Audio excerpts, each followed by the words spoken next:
Welcome to Good Goodbyes, the funeral facts podcast. We are really glad you found us. In this podcast, me, Simon, a funeral director, And me, Tina, I'm an independent celebrant. we're going to discuss all things funeral in an informal space to demystify what happens when we say goodbye. Based on your questions and queries, Si and myself are two industry professionals that are going to chat through the hows, whats and wherefores. We actively work in the funeral industry in Devon in the UK. So, we hope you enjoy the episode ahead. Welcome to Good Goodbyes.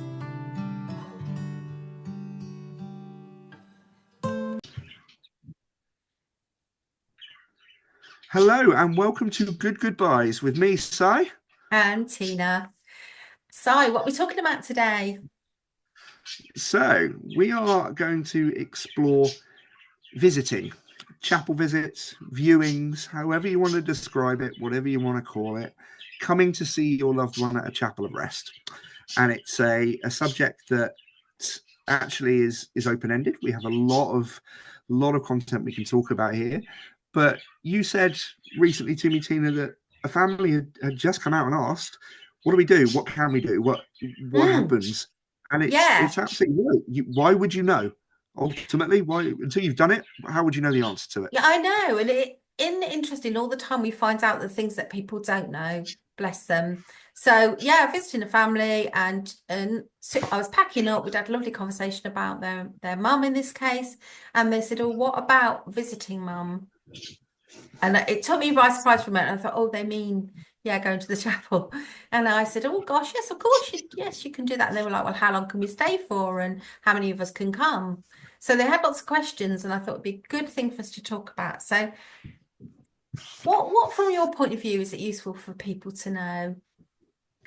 So I think the important things to kind of really reiterate to people early on is that it is an incredibly cathartic thing to do. It's something that people get a lot of good out of. But on the flip side, there have definitely been cases where people have regretted doing it. So it's a decision that you can't take lightly. It's something you really need to be sure that you want to do. And I kind of say to families, what's your memory? What's that last image? What have you got in your mind? And if it's not a great memory of your loved one in a hospital bed with tubes here and there and machines beeping, then absolutely that's probably going to be a positive thing to come and see them more at peace and at rest in our chapel of rest. If they've got a really, really lovely memory of the whole family gathered around, all having their opportunity to say goodbye, all kind of all together in that moment, why risk possibly damaging that memory? And it's difficult. It's really difficult because it is a risk and you can't possibly know the answer until you go and do it. I know. And personally, when my father-in-law died, he was in his mid to late 80s and he collapsed and died suddenly, and we all, went to the hometown and people were going into the chapel, and I was waiting outside with my husband, and so he did go and see his dad, and everyone was like, are you going in, Tina? I said, no, I really, my last memory is of him running around slightly breathless on a hot day playing cricket with our daughter, who was only 3 or 4 at the time. And that's the memory I wanted in my head. On the journey back, my husband was like, Dad looks so peaceful, and it was nice to just have 5-10 minutes on my own with him, chatting to him. So he actually got a lot out of it. So you're quite right. It's very different for different people. Absolutely. I didn't feel the need to go and visit my own mum. It was one of those things. I was there in hospital at the time, but I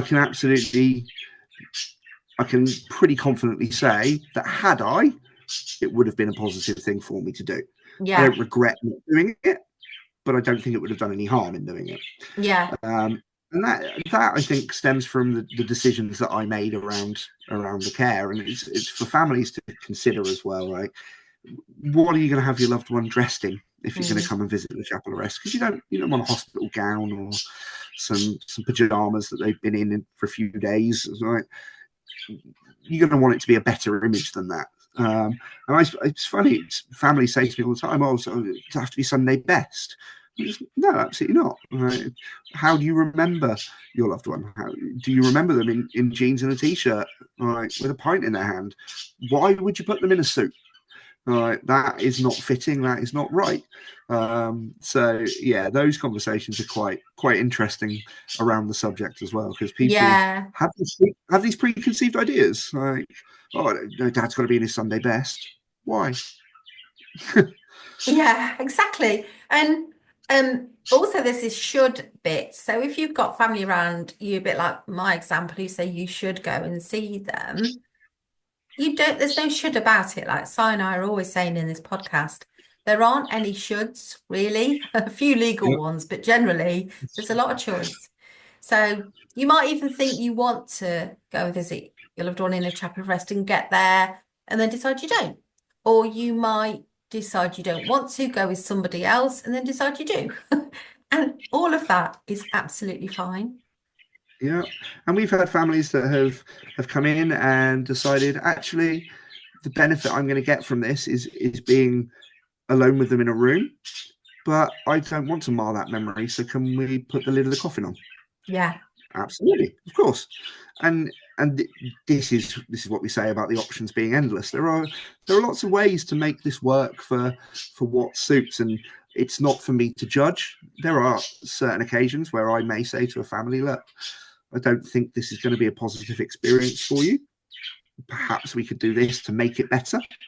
And that's where your trust and the relationship that I build, especially with my clients, comes into its own, because you'd like to think they're going to trust that you're making the decision not on their behalf, but with their best interest in mind. Yeah. Other things to sort of consider is sooner is always better than later. Of Mm. course, we don't know how Mother Nature's gonna react and treat your loved one, but at the same time, at rest, dressed in a coffin, is a lot better than 3 hours after they've died, not dressed on a mortuary table. Mm. Um, so there's a balance there. A lot of people, especially if they haven't managed to get to their loved one in time in their head, they may want to see them right now. But it's almost well, actually, the fact that you weren't there now gives you the opportunity to make it more positive. Mm. So let's not rush it. Let's give it a couple of days. Sooner is better than later, but a couple of days isn't going to make a difference. I'm not talking about 4 weeks. I'm talking about go home, get mum some clothes. Let's make it better. So it's a bit of a balancing act with that as well. And people, can they stay for as long as they want within reason, Si? Yeah, I mean, different funeral directors, different rules, of course. I'm, as we all know, a small independent funeral director. I run the business myself. I don't book appointments following chapel visits. Most of my chapel visits are booked for kind of mid-afternoon, and that's very deliberate. That's to ensure that I'm not rushing anyone out the door. I don't want to be saying to someone, like, you're done now, I've got to go. So with a lot of my families, I'll kind of explore the music they might want in the background as well, just to make it a more positive experience. And yeah, the timing thing, I certainly don't rush people out the door. There's no, that's only going to create a negative. So I make sure that, yeah, you can stay. And if that means you stay, as long as it takes you to drink your cup of tea, say your goodbyes and leave, so be it. If it means that you want to sit there and talk to your loved one and talk them through the eulogy that you're going to read, because you want to read it to someone, or you want to just listen to an album that meant so much, do that. There is no, the space is yours to do as you see fit. And I'd like to think that most funeral directors work in that way, because it's an opportunity to really help. And if someone's made that decision to come and visit, you want that to be the best possible visit. So you should be doing everything to make that the case. And it's all about the way we take time to process things, isn't it? I mean, as a nurse in a hospice, we often would have people come after the moment of death and spend time, and we would sometimes move the person to another space so that they could spend as much time as they wanted without a feeling of hustle and bustle around them.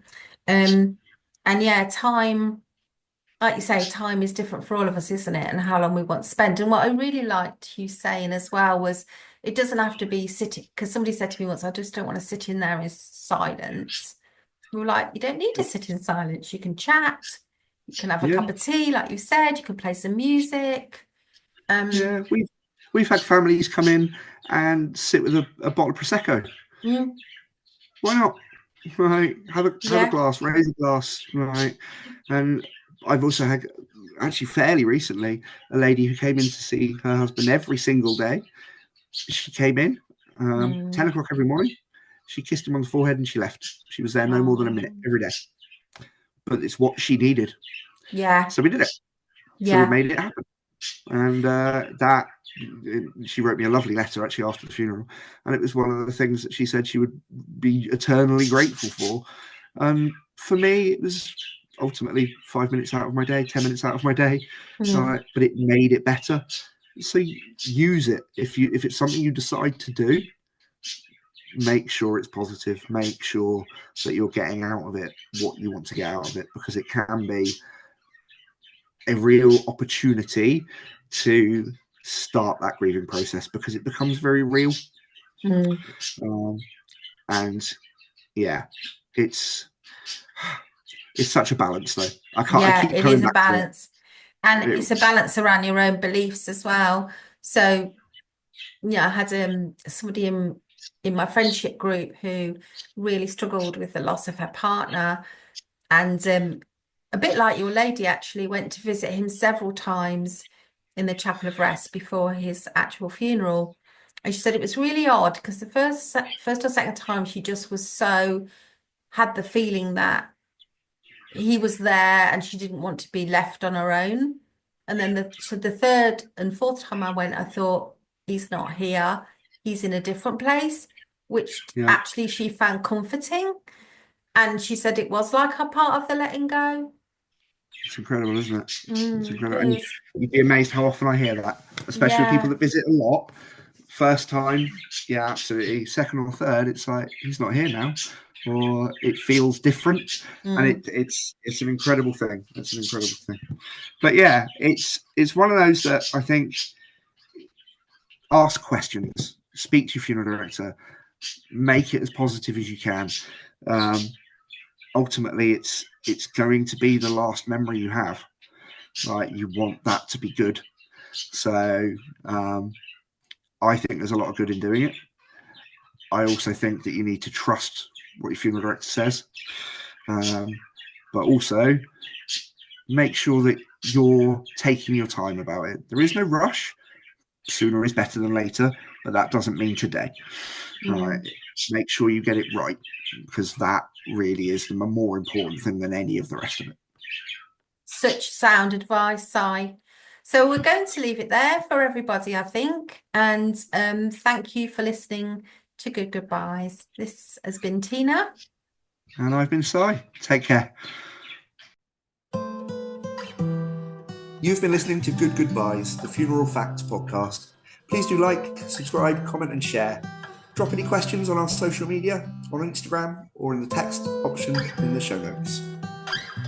Si and I are qualified professionals, but we always advise our clients to seek any additional support from medical practitioners if they need to.